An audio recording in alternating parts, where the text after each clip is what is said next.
John had it all: wealth, power, and influence. But despite his vast fortune, he felt empty inside. He longed for a family, for a child to call his own.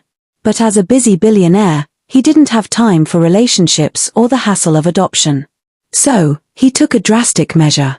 He attended an exclusive, secretive auction where the wealthy elite could bid on people. Surrogates, to be exact. John had heard whispers about this underground market, where desperate women would sell their bodies to carry the children of the rich and powerful.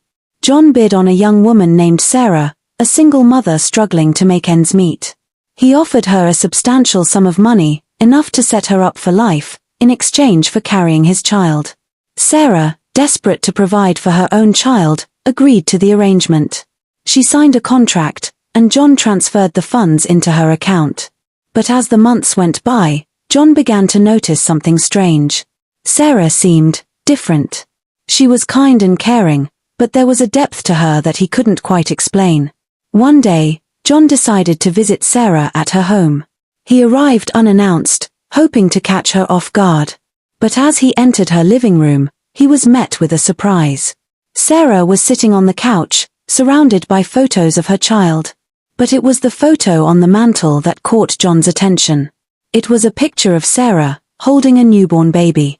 But the baby's face was familiar. Suddenly, the room began to spin. John felt like he'd been punched in the gut. He stumbled backward, his eyes fixed on the photo. "Sarah, what is this?" he stammered. Sarah looked up at him, a mixture of fear and defiance in her eyes. "That's my child," she said quietly. "The one I had before I met you." John's mind was racing. He felt like he'd been living in a dream world, and suddenly, he'd been slapped awake. But how?" he stuttered. Sarah took a deep breath before speaking. "I have a condition, John. A condition that makes it impossible for me to carry a child to term. I've been lying to you, John. I've been lying to you from the very beginning." John felt like he'd been punched in the gut. He stumbled backward, his eyes fixed on Sarah. "Why?" he whispered. "Why would you do this?" Sarah's eyes filled with tears. "I did it for my child, John. I did it to give her a better life. And I'm sorry, John. I'm so sorry." John didn't know what to say. He felt like his world had been turned upside down. He stumbled out of the house, into the bright sunlight, feeling like he'd been living in a dream world. As he walked away from Sarah's house, he couldn't help but wonder, what other secrets was she hiding? Over the next few weeks, John struggled to come to terms with what had happened. He felt betrayed and lied to, but at the same time, he couldn't help but feel a twinge of admiration for Sarah's bravery. He began to investigate Sarah's past, trying to uncover the truth about her condition and her child. But the more he dug, the more questions he had. It wasn't until he received a mysterious package in the mail that he finally began to understand. Inside the package was a DNA test, confirming that the child in the photo was indeed his. John's mind was reeling. He felt like he'd been living in a dream world, and suddenly, he'd been slapped awake. He immediately contacted Sarah, demanding answers. But when he arrived at her house, he was met with a surprise. Sarah was gone, but she'd left behind a note. "Meet me at the park at 5 p.m., it read. "Come alone." John's heart was racing as he arrived at the park. He had no idea what to expect, but he was determined to get answers. As he waited for Sarah to arrive, he couldn't help but wonder, what other secrets was she hiding? And then, just as the clock struck 5, Sarah appeared. She was carrying a small child, and John's heart skipped a beat as he realized, it was his child. "Who is this?" John demanded, trying to keep his cool. Sarah smiled, a look of triumph on her face. "This is your child, John. The one I've been carrying for you." John's mind was reeling. He felt like he'd been living in a dream world, and suddenly, he'd been slapped awake. But as he looked into the eyes of his child, he felt a sense of wonder and awe. He realized that he had been given a second chance. Sarah smiled, a look of triumph on her face. "I knew you'd be surprised," she said. "But I also knew you'd come around. You're a good man, John." John's eyes narrowed. "How did you do it?" he demanded. "How did you manage to deceive me for so long?" Sarah shrugged. I've had a lot of practice, she said. And I've learned how to think on my feet.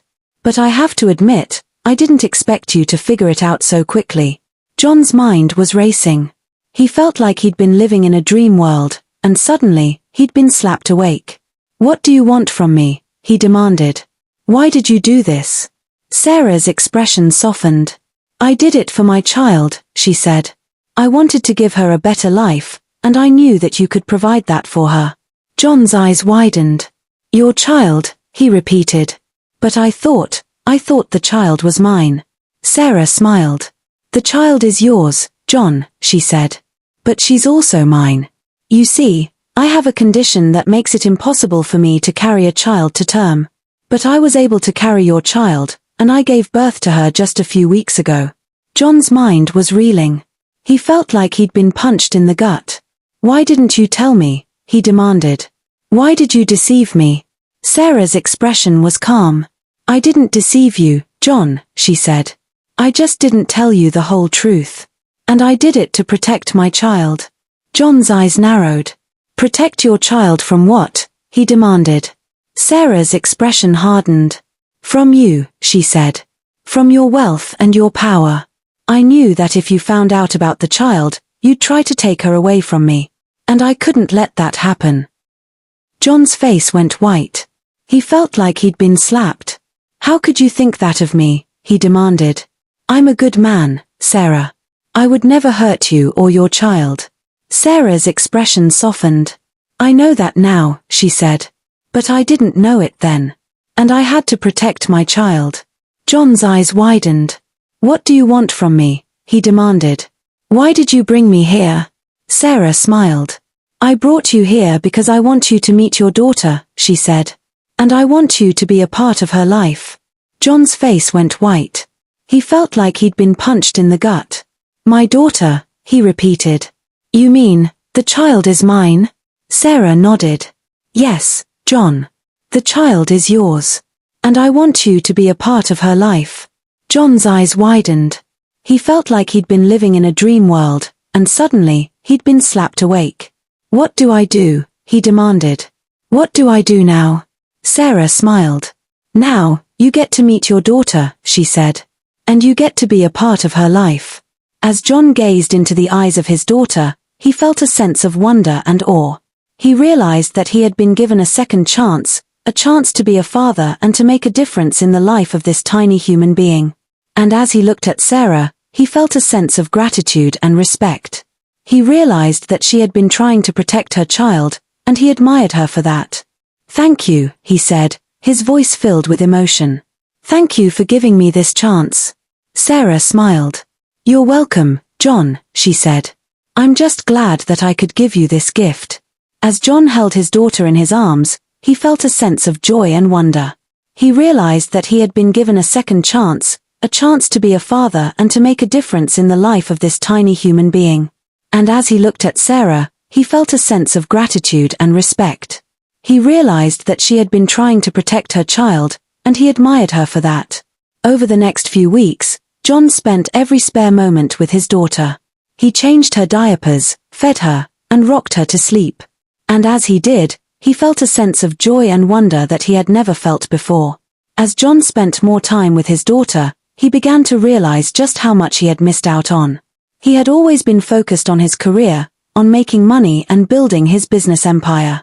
But now, he was beginning to see that there was more to life than just wealth and power. He also began to develop feelings for Sarah, the woman who had carried his child. He admired her strength and determination, and he was grateful for the gift she had given him. But as John's feelings for Sarah grew, he began to realize that he had no idea what she wanted. Did she want to be with him, or was she just interested in co-parenting their child? John decided to take a chance and ask Sarah out on a date. He picked her up from her house and took her to a fancy restaurant in the city. As they sat down at their table, John couldn't help but notice how beautiful Sarah looked. She was wearing a red dress that accentuated her curves, and her hair was styled perfectly. You look stunning, John said, trying to sound suave. Sarah smiled and thanked him, and they began to order their food. As they waited for their meals to arrive, they made small talk, discussing everything from the weather to their favorite books.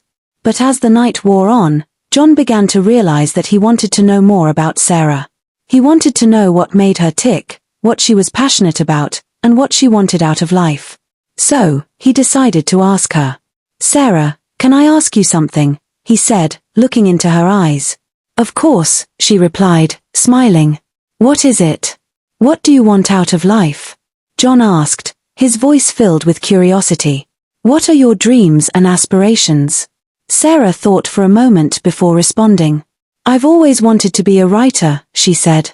"I love to read and write, and I've always dreamed of publishing a book." John's eyes lit up with excitement.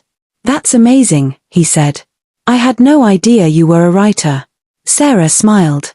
"Yeah, I've been writing for years," she said. "But I've never had the courage to pursue it as a career." John leaned in, his face inches from Sarah's. "I think you should go for it," he said, his voice filled with conviction. "You're talented and smart, and I have no doubt you'll succeed." Sarah's eyes sparkled with tears, and she smiled. "Thank you, John," she said. "That means a lot coming from you." As they finished their meal and prepared to leave, John realized that he had fallen for Sarah.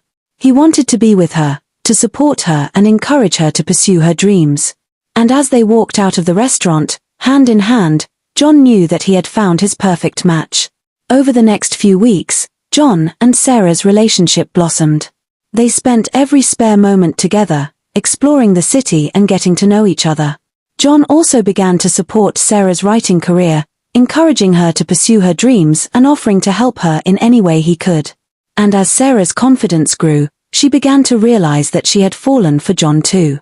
She loved his kind and generous spirit, and she admired his business acumen and entrepreneurial drive. As the months passed, John and Sarah's relationship continued to grow stronger. They faced challenges and obstacles along the way, but they always found a way to overcome them. And in the end, they lived happily ever after, surrounded by their loved ones and the child they had created together. But little did they know, their happiness was short-lived. A new challenge was just around the corner, one that would test their love and commitment to each other. John's business partner, a ruthless and cunning man named Marcus, had been watching John's relationship with Sarah from the sidelines. And he was not happy about it. Marcus had always been jealous of John's success, and he resented the fact that John had found happiness with Sarah. So, he began to plot and scheme, determined to destroy John's relationship with Sarah and take control of the company for himself. And as John and Sarah celebrated their love for each other, they had no idea that a storm was brewing on the horizon, one that would threaten to tear them apart forever. Subscribe to our channel for more stories.